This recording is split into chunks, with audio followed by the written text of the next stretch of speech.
Hello, magandang gabi sa inyo lahat, mga kasamahan ko sa trabaho. Bali, nandito pa rin tayo sa shop kasi tinapos natin itong Sharp 21 inches. Ang problem nito is yung kanyang SDR ay defected na. Kaya nagkabit tayo dito ng 4 wires, and then after noon, may problem din pala siya sa crystal niya at sa kanyang heater. Ayan po lahat yan. So, bali yung TV nito ay Sharp na cinema board. Sobrang old model nito. Ang sabi sa akin ni customer, nasa mahigit 20 years na to yung TV nito. Malaki daw ang sentimental value nito sa kanilang mag-asawa.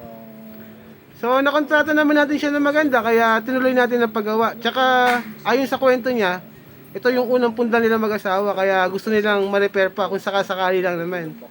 So, hindi naman tayo nabigo sa ating pag-repair. At hula ko bukas, matutuwa si customer nito.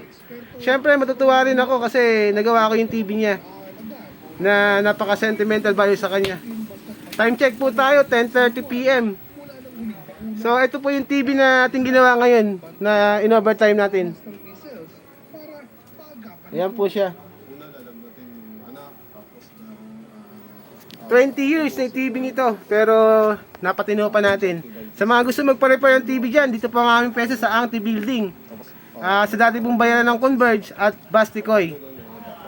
Katabi ko po yun yung Basticoy. Yung Big Bro po, lumipat na sa kabila. So, doon na lang tayo guys. Bali magsasarado na rin ako.